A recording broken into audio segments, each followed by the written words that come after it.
साथियों, कैसे हैं आप लोग। आशा करता हूँ कि आप लोग ठीक होंगे। आज मैं फिर एक नया एपिसोड लेकर प्रस्तुत हूँ आपके सामने। मेरा नाम मनीष है और मैं आपके सामने लगातार कुछ ऐसी जानकारियाँ दे रहा हूँ जो आपको शायद बहुत ही मुश्किल से मिली होंगी, मिल भी रही होंगी, बट लेकिन मैं आपको नई से नई जानकारियाँ जो है दे रहा हूँ। तो साथियों, आज जो मैं बात करूँगा जो है जो ये हमारे प्रमुख संवत थे, यानी कब से कौन कौन सा पीरियड शुरू होता है। तो कली संवत जो था वो 3102 बीसी, बीसी मतलब होता है बिफोर क्राइस्ट, महाभारत युद्ध और राजा परीक्षित के जन्म के समय से प्रारंभ हुआ था। यानी कब से शुरू हुआ था, यानी कली संवत जो शुरू हुआ था वो राजा परीक्षित के जन्म के समय से प्रारंभ हुआ था। और सप्ताश संवत जो शुरू हुआ था 3076 बीसी, यानी इसे लौकिक संवत भी कहा जाता है। कली संवत के 25 वर्ष बाद कश्मीर में प्रचलित था। यानी ये मैं जगह भी बता रहा हूँ कहाँ कहाँ पे क्या क्या चीज़ें चल रही थी और कहाँ कहाँ से शुरू हुआ था। फिर आता है बुद्ध संवत। बुद्ध संवत जो शुरू हुआ था वो 544 बीसी, यानी श्रीलंका की गणना के अनुसार बुद्ध संवत 544 बीसी में प्रारंभ हुआ था। महात्मा बुद्ध के निर्वाण की वास्तविक तिथि जो है वो 446 बीसी थी। फिर आता है महावीर संवत। जो महावीर संवत है वो 527 बीसी, यानी महावीर स्वामी द्वारा आरंभ इस संवत का प्रयोग जैन सभा से संबोधित गणनाओं में हुआ है। यानी मैं सारी चीज़ बताता भी जा रहा हूँ कब से कौन कौन सा पीरियड जो है संवत शुरू हो रहा है। फिर आता है विक्रम संवत। जो विक्रम संवत शुरू हुआ था वो 58 बीसी, यानी राजा विक्रमादित्य द्वारा उज्जैनी में शकों पर जो विजय प्राप्त करने के उपरांत चलाया गया था। फिर उसके बाद अब ये तो हो गया ईसा मसीह के जन्म से पहले, यानी बिफोर का मतलब ईसा मसीह के पहले का वक्त। उसके बाद आता है ईसा मसीह के जन्म के जन्म के बाद क्या क्या शुरू। ईसा मसीह का जन्म जो हुआ उसको हम प्रथम शताब्दी कहा जाता है, जिसको हम शताब्दी के नाम से जानते हैं। शताब्दी मतलब 100 साल का जो वक्त मैंने कल भी बताया, जो एपिसोड मैंने बताए थे।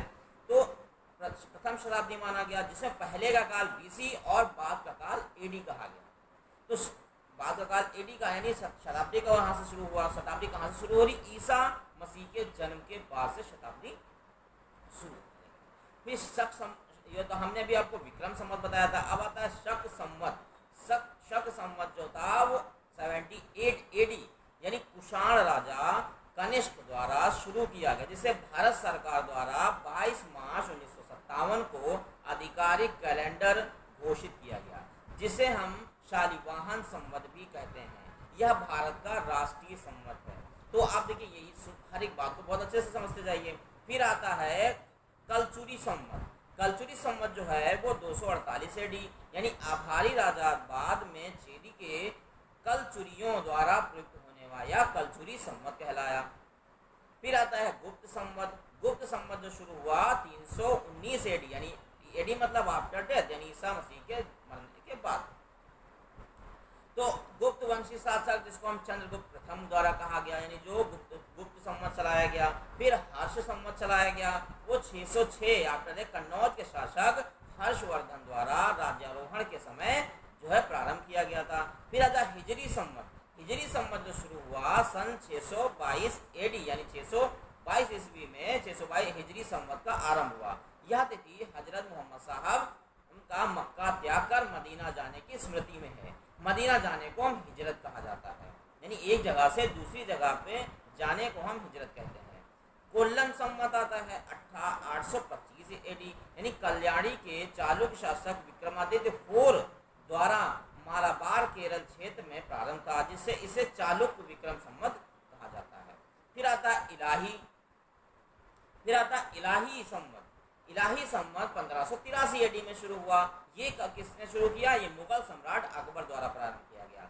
फिर राजशक 1673 में मराठा शासक छत्रपति शिवाजी द्वारा राज्यारोहण के जो है उपलक्ष्य में आरंभ किया है। तो देखिए मैंने ये आपको शक संवत, यानी जितने भी जहाँ से जो पीरियड से शुरू हो रहे हैं, जो पीरियड से शुरू हुए हैं, जो भी टाइम शुरू हुआ, हम जो है कली संवत या सप्तऋषि संवत, बुद्ध संवत, महावीर संवत, विक्रम संवत, ईसा मसीह जो संवत, शक संवत, कलचुरी संवत, गुप्त संवत, हर्ष संवत, हिजरी संवत, कोल्लम संवत, विक्रमादित्य संवत जो था, कोल्लम संवत, इलाही संवत आदि जो इतने सारे जो भी थे ये जो शुरू हुए, इनको मैंने आप लोग को बताया। आप लोग को अगर अच्छी लगे तो इस वीडियो को ज़्यादा से ज़्यादा शेयर करें, लाइक करें, और अगर हमारे चैनल पर नए हैं तो हमारे चैनल को सब्सक्राइब करें।